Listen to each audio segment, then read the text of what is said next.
I am Agent K, designation and clearance withheld.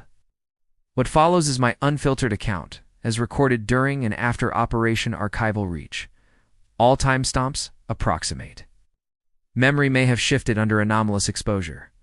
The file I discovered was unmarked, placed in a compartment behind the secondary server array. Its exterior was unassuming, save for a faint hum of subsonic vibration I felt, rather than heard. Initially, I suspected a sensor error. The engineers assured me that nothing was active in that sector. I recall the fluorescent lamps overhead flickered irregularly, once per heartbeat, casting elongated shadows across the steel floor. My boots echoed in a rhythm that seemed to mismatch mine, as though the corridor itself breathed alongside me. Air tasted metallic, sharp and thick. Oxygen levels read nominal, 20.8% at 21 degrees Celsius, yet each inhale felt viscous. Before I touched the folder, I paused.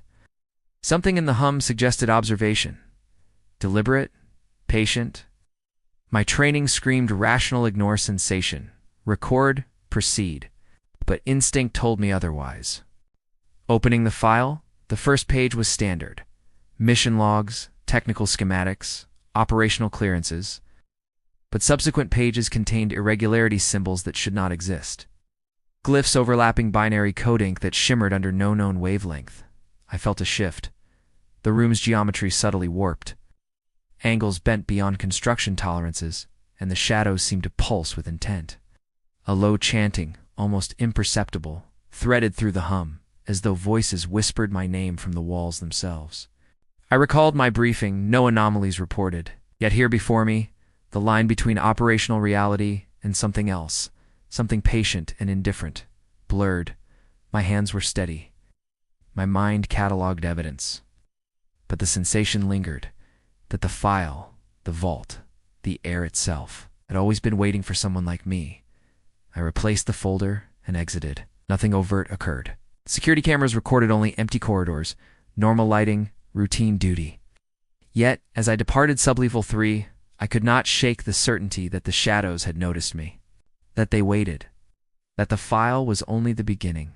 Operation Archival Reach originated in 1979 during heightened Cold War tensions. Intelligence suggested covert collaboration between hostile state actors and unidentified phenomena in secure facilities across Europe. The CIA's mandate was clear: acquire, contain, and study any anomalous artifacts or intelligence before adversaries could. Failure was not an option. Our sector-safe wing, Sublevel 3, was designed for maximum isolation. Reinforced steel, Faraday shielding, EMP-resistant coms, automated decontamination, the works. Only personnel with Level 5 clearance were permitted access. Even then, entry required dual authentication, biometrics and rotating quantum key sequences. The file I encountered was outside standard inventory. It had no ledger entry, no origin stamp, no distribution history. Strategically, the stakes were global. The intelligence hinted at a technology or knowledge that could shift nuclear deterrence paradigms, or worse, introduce an uncontrollable variable into national security. Analysts used the term contingent anomaly, though no formal definition existed. In operational briefings, we were told, observe, document, do not engage. Containment first, curiosity last, yet the facility itself was already suspect. Environmental monitoring logs occasionally reported energy spikes, magnetic fluctuations, and brief temporal inconsistencies as sensor malfunctions. Even our most senior engineers expressed unease, their reports circumspect, careful. Our mission in theory was simple: locate the source, assess threat, catalog findings. In practice, it was anything but. Each step deeper into the sublevel compounded the sense that we were intruding on something beyond protocol. The corridors seemed to extend farther than their schematics allowed. Lighting patterns warped. The hum of machinery sometimes echoed the cadence of footsteps that were not ours. It was here that the line between operational procedure and existential risk blurred. The stakes were no longer just national, they were personal, psychological, and, as I would later realize, cosmic. Failure would not just cost lives, it would challenge the very perception of reality we relied upon. Our team was small, highly specialized 6 operatives, each with distinct expertise. The chain of command was clear: but the personalities were unpredictable under stress, a factor I would later understand in ways no training could prepare us for. Commander D hardened, rational, early 40s, served 2 decades in special operations, calm under fire, methodical in planning. He had the uncanny ability to anticipate threats before sensors could detect them. Yet, I noticed the first tremor in his composure during our initial briefings, an almost imperceptible hesitation when reviewing schematics of the sublevel. Medic S, late 30s, precise, methodical, with years of field medicine and chemical triage experience. Always carried a compact medical kit and a digital vital scanner. Known for calm analysis, she had once stabilized a soldier who survived a direct plasma discharge, though she never spoke of the circumstances. Later, I would see her knowledge twisted in ways impossible to rationalize. Demolitions expert, our mid-30s technical genius with explosives, impatient and reckless. Could calculate blast radii to centimeter precision in seconds. He joked about chaos theory while diffusing ordnance, yet there was an edge to him, an almost manic energy that hinted at obsession. Communications specialist L, early 30s, analytical, fluent in cryptography and encrypted comms. Always carried a portable frequency scanner and signal analyzer. L had an extraordinary ability to detect patterns in noise, picking signals others could not perceive. In hindsight, this skill would become both gift and curse, making him susceptible to entities speaking in frequencies humans were never meant to hear. Veteran leader M, late 40s, steady, brave, encyclopedic operational experience. Served in multiple theaters of conflict. His memory was flawless, his intuition unerring. He carried an antique compass, a habit, he said, reminded him of natural laws. That faith in order would be shaken beyond recognition. Agent K myself, field operative, mid-30s, trained in reconnaissance, infiltration, and anomaly containment. Tasked with document retrieval and observation, my role was to log, to record, to survive long enough to report, though I would soon learn that the very act of recording could alter what I remembered. Together, we formed a compact operational nucleus, disciplined but diverse. Each carried personal equipment, redundant systems, and contingency protocols. Yet even before deployment, subtle anomalies suggested that standard preparation would not suffice. The sublevel schematics had hidden corridors. Environmental readings shifted unpredictably. Shadows seemed to extend longer than the laws of geometry allowed. In retrospect, these early observations were warnings. Each team member would eventually confront the facility in a manner aligned with their expertise. The Medic S knowledge fragmented the demolitions expert, altered grotesquely the communications specialist, becoming a conduit for something beyond language. The veteran leader's memory erased the commander's rationality tested, and my own perception of reality warped. We did not know it yet, but our skills would be both our salvation and our undoing. The briefing was conducted in Sublevel 2, Command Room Delta. Holographic schematics projected the layout of the target facility with surgical precision: corridors, vaults, access points, emergency egress. Every wall, door, and ventilation shaft mapped down to the millimeter. Commander D outlined objectives: secure the anomaly file located in Vault 9, assess environmental hazards, energy readings, and temporal fluctuations, document any deviations from baseline physics, avoid contact with any personnel already in the sublevel. We were reminded repeatedly, do not engage unless strictly necessary. Containment and observation were priorities. Equipment checks followed. Environmental suits calibrated for 100% filtration and magnetic field dampening. Portable comms arrays on triple encrypted frequencies. L. Verified signal integrity with a 0.002% error margin. Redundant lighting unit set for 72-hour operation, with luminous output adjusted to prevent phosphorescent interference. Explosive containment kits staged for rapid deployment. At R. Conducted live simulations. Medical kits stocked with advanced triage modules. Confirmed supply of hemostatic agents and neural stabilizers. The tension in the room was palpable. Even seasoned operatives hesitated at certain schematics passageways that reportedly defied construction norms. walls that appeared to bend on sensor scans, corridors extending into mathematically impossible angles. Deployment commenced at 0430 hours. Entry sequence: Elevator 2, Sublevel 3, Automated Decontamination, Keycode Authentication, Pressure Equalization. Every procedural step meticulously logged by my recorder. As we descended, the fluorescent lamps in the elevator flickered in sync with our heartbeats, soar so it felt. Oxygen sensors remained within nominal range, yet each breath carried a metallic tang, thick and oppressive. The hum of machinery deepened into a subsonic resonance. It seemed to follow the elevator, vibrating not just the steel but our bodies. Commander D issued a silent hand signal. Maintain formation. Maintain focus. L scanned frequencies, noting anomalous signals that were outside known spectrums.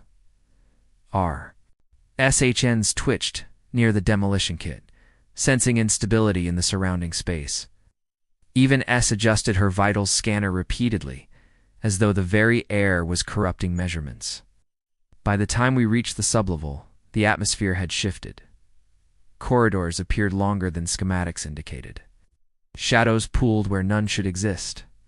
Time itself seemed to lag and accelerate. Our watches disagreed by 14 seconds, then 27, then nearly a minute.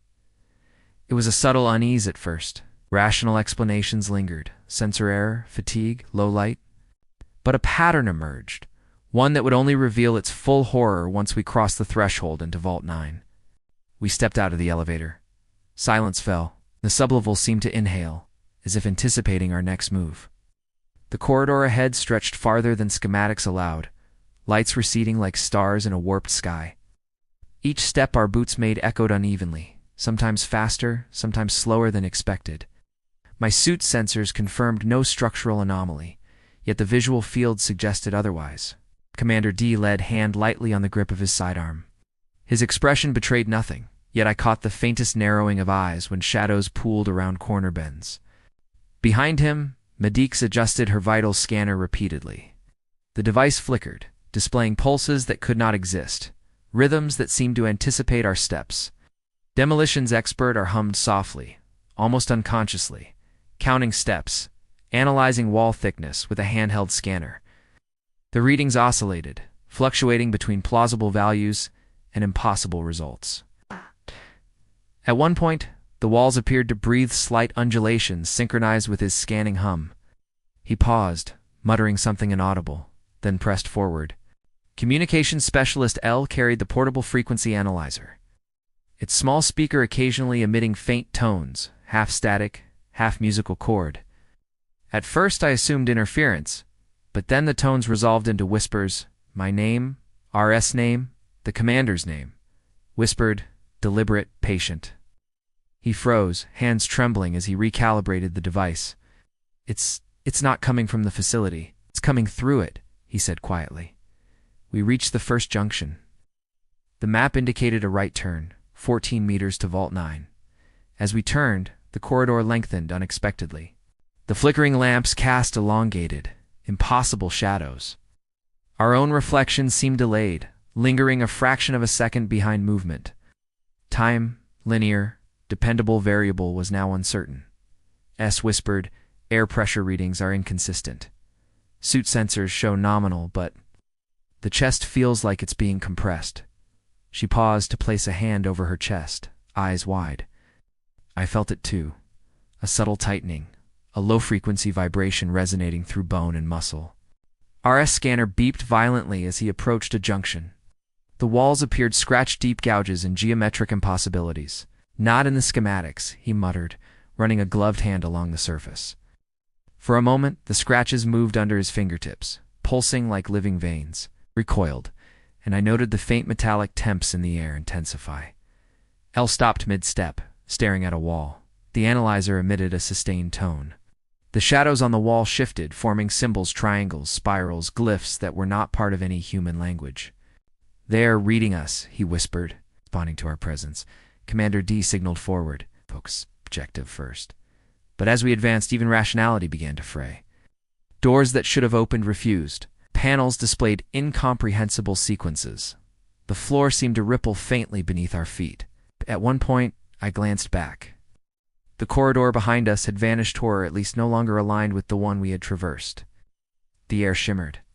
Shadows pooled in corners, stretching unnaturally. A low hum rose, almost musical, almost threatening. By the time we reached the outer doors of Vault 9, the insertion sequence had transformed from a standard approach into a psychological gauntlet. Each member was visibly affected. S, breathing shallowly, R jittery and muttering calculations that made no sense.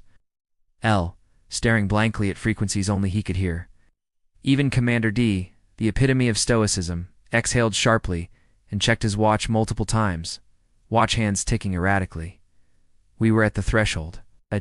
The doors loomed, metal warped subtly, as though the structure itself hesitated to admit us. Beyond lay Vault 9, the objective, the unknown, in the beginning of a reality that would unravel everything we believed to be immutable. Vault 9 was unlike any environment I had encountered in my training or field operations. The entrance itself, a reinforced steel door, 20 centimeters thick, was warped subtly, bulging in places that should have been structurally rigid. Our access codes worked, yet the locking mechanism responded with a low, resonant groan, as if the metal resented our intrusion. Commander D motioned forward, formation tight. Eyes up, sensors active. His voice remained steady, but I noticed the slightest tremor at the corner of his jaw. We stepped inside. Fluorescent lights gave way to dim, pale illumination, pulsing faintly in irregular rhythms. My suit's oxygen sensors reported 21%, pressure normal. Yet the chest constriction returned, heavier this time, as though the air itself pressed against our lungs. The metallic temps lingered, sharper, almost acidic. The corridor beyond the door defied schematics. Hallways twisted at impossible angles. Ceilings rose and fell subtly, unnoticed at first, then jarring as peripheral vision caught the inconsistency. Shadows pooled in corners, yet did not conform to any logical source of light. Each shadow seemed to pulse with quiet intention. R ran a scanner along the wall. Readings oscillated wildly. Structural integrity reported 0.95 to 1.3 times baseline in fractions of a second. The anomalies were real, but defied quantification. He muttered a string of equations under his breath, shaking his head. It's not metal. It's not concrete. Not anything we know. L froze, headphones pressed to his ears. His analyzer picked up frequencies beneath the human auditory range, whispering patterns and syllables we could not understand. They're responding, he said in a voice too low, almost swallowed by the pulsing lights, reading our biosignatures, anticipating our steps. Manex checked vitals. Each of us elevated but inconsistent. Her scanner displayed slight temporal fluctuations in our heartbeats, pulses out of sync with our own perception. Something's wrong with time, she said quietly. We reached a central chamber, circular room, diameter 15 meters, walls covered in glyphs that shimmered faintly. The symbols did not remain static. They flowed, rearranging, overlapping, forming patterns that invoked unnameable shapes in the corner of my vision. The floor emitted a subtle vibration, felt through boots and bones alike. Commander D initiated standard containment protocol, placing motion trackers and environmental sensors. Each device immediately faltered, readings blurred, numbers fluctuated impossibly. Lights flickered, shadows stretched beyond walls. And for the first time I noticed something watching from the angles of the ceiling pale. Indistinct, humanoid, yet wrong in every proportion. A low hum rose, threading through the chamber, harmonizing with LS Analyzer. I felt it in my chest, a resonance that suggested intelligence, patience, and indifference. The shadows shifted, as if they were sentient, sliding along walls and across floors without obeying gravity. For a moment, rationality clashed violently with perception. Military procedure dictated documentation and observation. Experience demanded caution, yet instinct screamed. This was no anomaly. This was something ancient, patient, aware of us in a way we could not fully measure. Commander D held up a hand. Document, move slowly, no sudden actions. Even as he spoke, the air seemed to ripple. Oh, my recorder Flickered, displaying logs and symbols, then English, then something else entirely. The facility itself. The facility itself, the walls, ceiling, felt alive, and we were intruders in its domain. This was no longer an operational environment. This was a living enigma. And as the team paused at the chamber's center, the hum intensified, shadows thickened, and the very floor beneath our feet seemed to pulse with quiet anticipation. We began systematic exploration of Vault 9. Standard operating procedure dictated mapping, sensor deployment, and data logging. Our footsteps echoed across the chamber, though the echoes sometimes lagged or preceded our movement. Time, subtly warped, was already betraying us. Commander D directed R2 survey structural integrity. Walls appeared uniform at first. It revealed faint tremors beneath the surface, so subtle they could be dismissed as thermal expansion. But RS scanner reported microfluctuations that defied physics, vibrations at frequencies non-existent in natural materials. He frowned, jotting notes with meticulous precision, muttering, "Something's interfering. Something's alive in the matter itself." Medics moved among the team, checking vitals and environmental readouts. Oxygen, temperature, pressure all nominal. Yet chest constriction remained, and slight nausea began to spread among us. Her calm composure faltered as the air seemed to carry faint whispers at first dismissible, then distinct. Names. Our names. Not calling, but observing. L monitored communications channels. Frequencies that should have been empty hummed faintly. Patterns emerge, complex, irregular, impossible to decode. He noted them, wrote them in a pocket notebook, and whispered, "It's not noise. It's a message," but in a language our minds weren't built to interpret. Time seemed to dilate.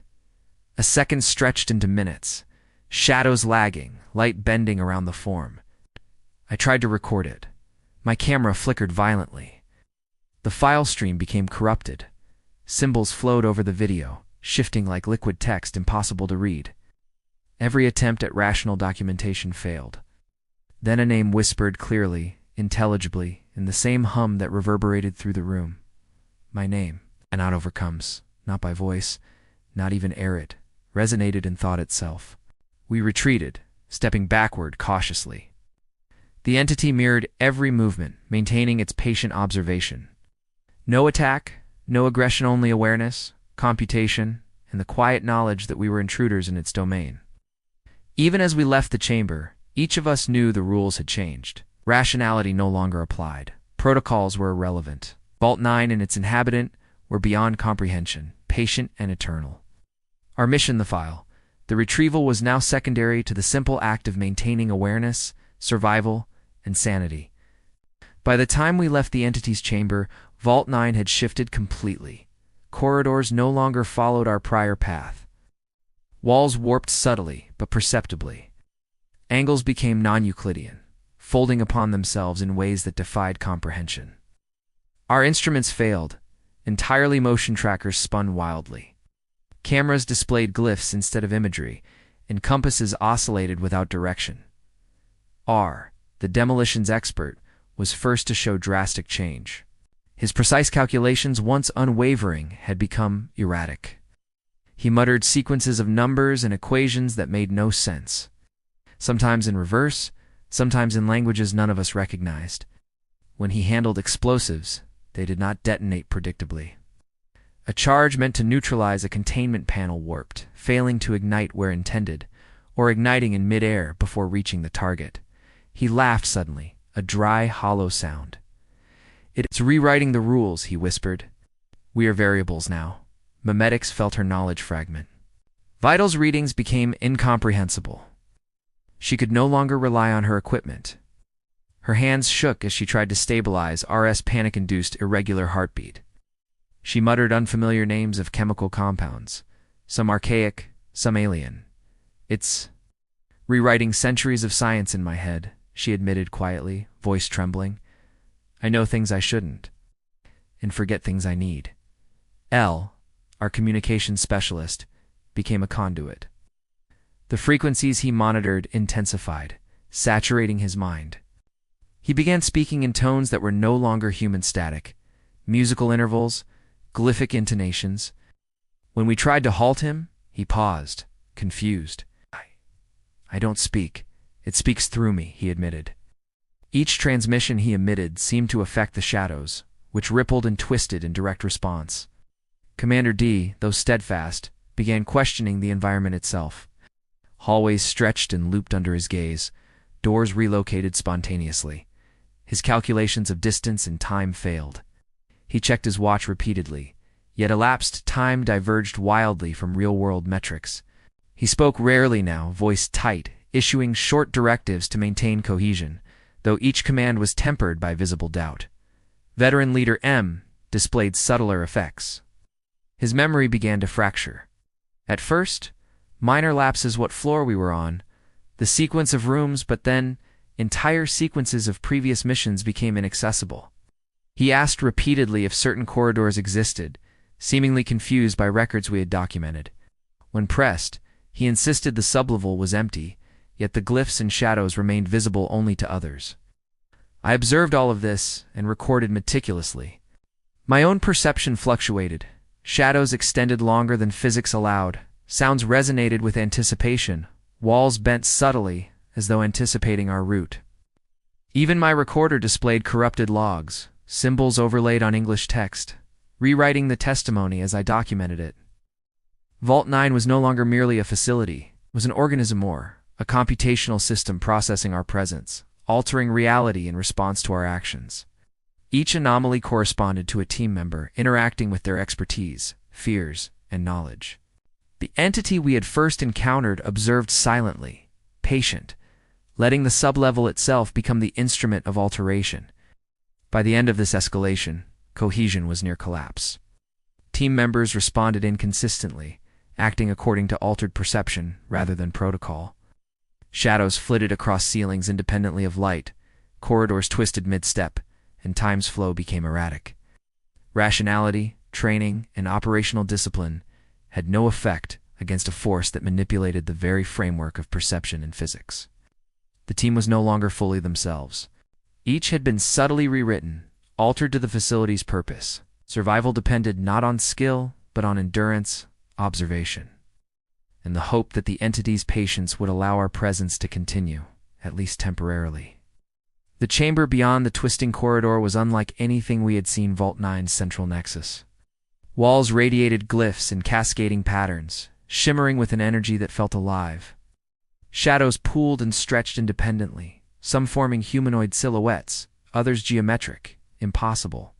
The low hum had intensified into a resonance that vibrated through bone and thought. Alike are attempted to deploy a containment charge. His hands trembled, the readings were meaningless. As he armed the device, the shadows converged, stretching toward him. The blast failed to detonate on schedule, instead exploding midair, the shockwave warping the room and momentarily lifting us from our feet. When we landed, the corridor had shifted. Walls now curved in impossible arcs. L emitted a series of tones through his voice-static musical intervals, something we could not interpret. The shadows reacted instantly, folding, stretching, and flowing into patterns that defied geometry. His analyzer emitted glyphs across the display, symbols of ancient architecture and language that predated human memory. Medicus tried to stabilize R, but her knowledge was fragmented.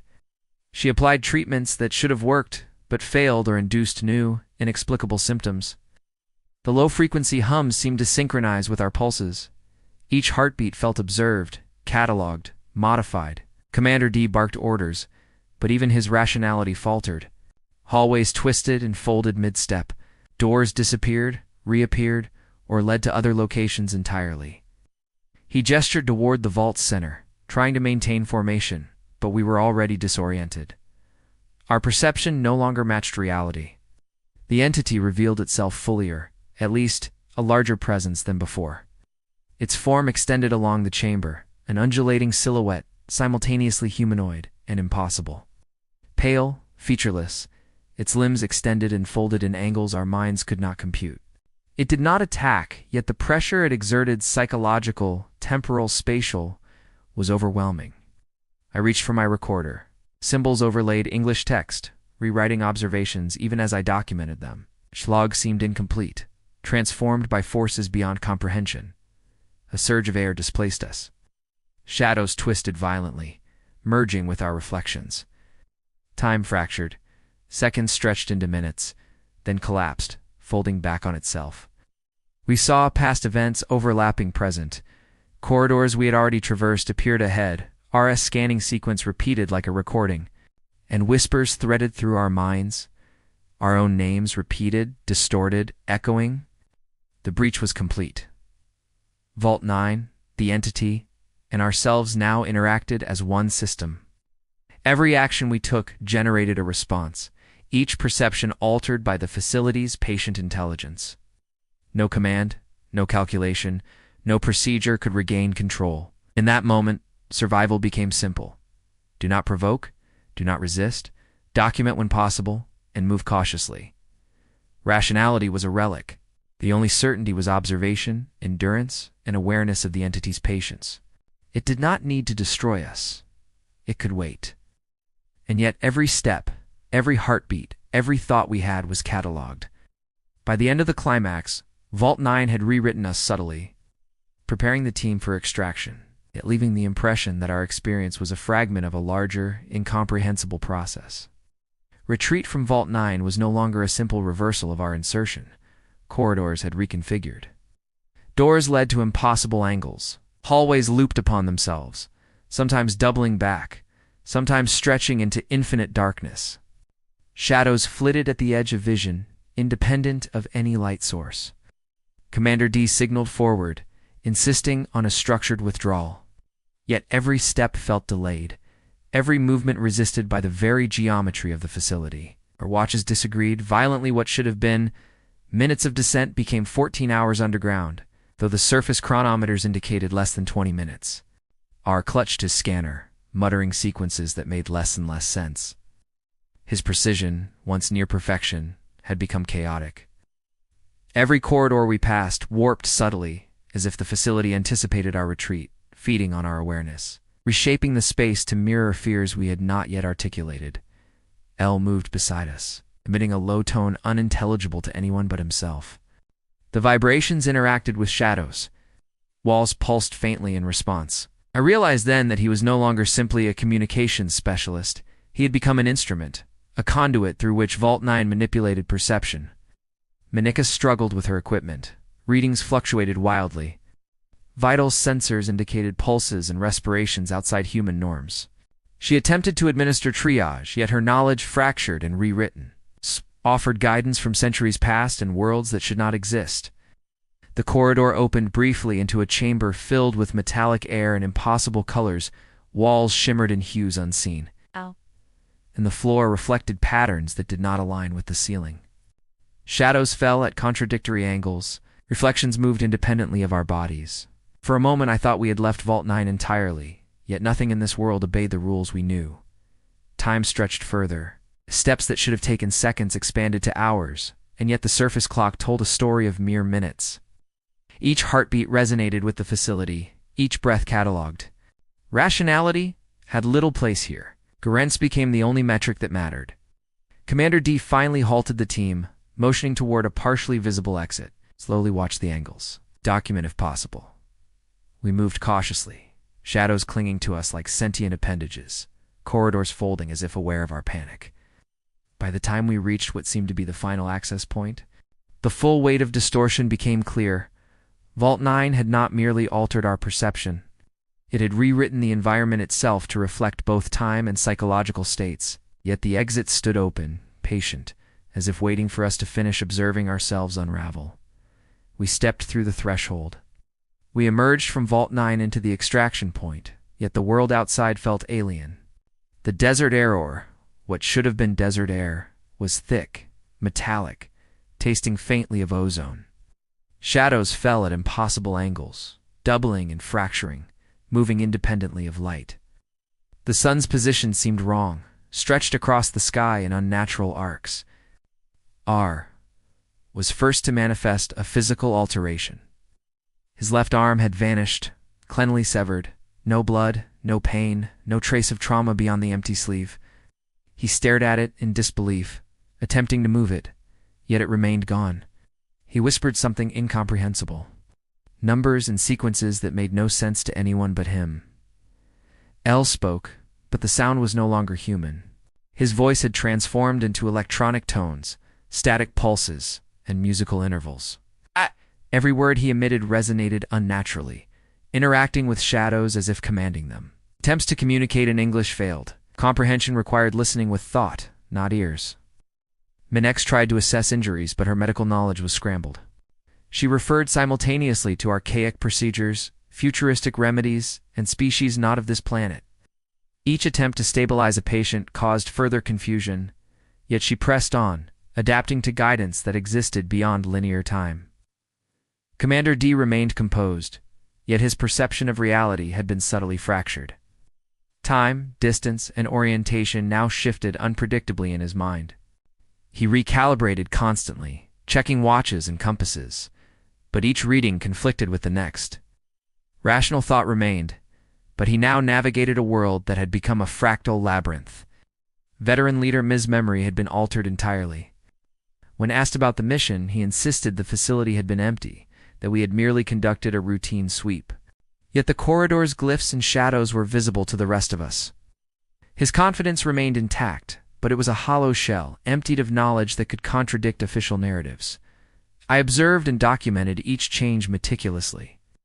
Each alteration was permanent, unexplainable, and irreversible. The facility had rewritten us in subtle and profound ways, physically, mentally, and perceptually. Yet each of us remained alive, functional, capable, but now instruments, conduits, or altered beings shaped by forces beyond comprehension. Even standing in the open desert, surrounded by familiar terrain, the oppressive awareness lingered. Shadows, colors, sounds, and subtle vibrations all carried the imprint of Vault 9. Nothing would be as it had been. Extraction was smooth, too smooth. Personnel at the forward base received us without surprise or concern despite our altered states. Shadows lingered at the edges of perception, and the metallic temps of air persisted. Yet officers greeted us with calm efficiency, as if expecting the impossible. We were guided into a debriefing chamber. Sterile white walls, bright, unwavering lights, monitors displaying sanitized environmental logs. Our personal experiences, Vault 9, the entity. Temporal distortions, glyphs were absent. Instead, the screens displayed routine readings, air composition nominal, structural integrity intact, mission objective completed successfully. Commander D spoke, concise, authoritative. Yet even he seemed to be reciting a script. Document your observations, he instructed. But as I attempted to record anomalies, my words warped, rearranging into neutralized language. Mission proceeded under standard protocol, the recorder displayed, erasing evidence of shadowed corridors, impossible physics, or the entity. R. Remained silent, left arm gone. Muttering numeric sequences that the officers appeared to ignore, L emitted low static tones. Monitored clinically, notes jotted by personnel who observed without comment. Medic S tried to recount her scrambled knowledge, yet each explanation was translated by officers into sanitized medical jargon, stripping centuries of distorted insights into neutral procedural statements. Veteran leader M recited the empty facility story flawlessly, though he could not see what the rest of us still did the shifting shadows. The alien glyphs, the lingering presence of Vault 9's influence. We were reassigned to new roles, R. 2. Remote demolition simulations. L. 2. Cryptography analysis of anomalous data. S. To medical research with heavily restricted access. D2 operations oversight. Our tasks aligned with the changes Vault 9 had imposed upon us. Functional, yet altered. Useful, yet contained. Files were sealed, archives marked non-existent, and all records of the mission sanitized. Any attempt to reveal the truth was met with procedural correction. Words twisted, reports rewritten, testimony converted into neutral, meaningless logs. The oppressive silence lingered, both within and outside the chamber.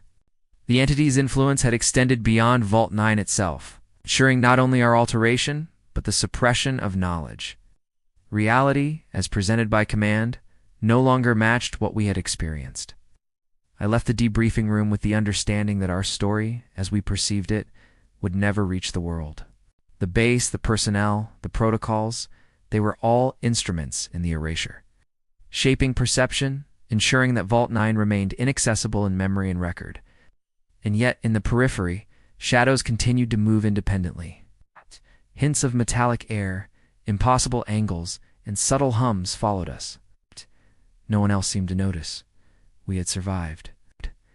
But the world we returned to was already not ours. I sit in my apartment alone, attempting to write a final testimony. The recorder flickers intermittently, overlaying my words with symbols I do not understand.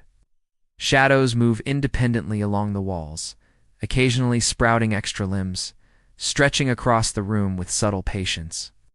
Electronics buzz with faint glyphs, containment logs, and countdowns I cannot interpret. The lights flicker in sequences that suggest patterns, but I cannot decode their purpose. My watch displays multiple times simultaneously, none align with reality outside. Each glance feels like seeing another life, another timeline folding over my own. I hear heavy footsteps in the hallway. They are deliberate, patient, too heavy for any human being. Each thud resonates through the floor, synchronized with the low hum that began in Vault 9, vibrating through my chest. I cannot determine if the sound is outside, or if it exists in some overlapping dimension coexisting with this one. The metallic temps in the air persists, faint but unmistakable. I breathe deeply, tasting it on my tongue, yet it seems to thicken, pressing against the senses. Shadows coalesce along corners, sometimes forming vague humanoid shapes, sometimes abstract geometries, yet always observing, always patient. Attempt to write, yet words twist themselves. Sentences describing the facility, the entity, or the anomalies rearrange into neutralized, meaningless statements. Documentation is impossible. Truth itself resists articulation, bending into the form the entity allows. I realize that Vault 9, the entity, and the disturbances it spawned did not end when I left. It followed, subtle, patient, indifferent. Its purpose is not destruction, it is observation, adaptation, endurance. Every shadow, every flicker of light, every hum threading through the walls reminds me of its presence. I understand now. It can wait. It does not need to destroy us outright. It allows time to pass, lets memory and perception falter, watches humanity make its own mistakes, feeding on patience rather than chaos. I close the recorder. The shadows stretch across the ceiling. Electronics pulse with quiet alien language. Heavy footsteps continue down the hall, in perfect rhythm with my heartbeat. My apartment is no longer safe, no longer ordinary. And I know this. The entity is patient. It does not need to destroy us. It can wait for us to finish destroying ourselves.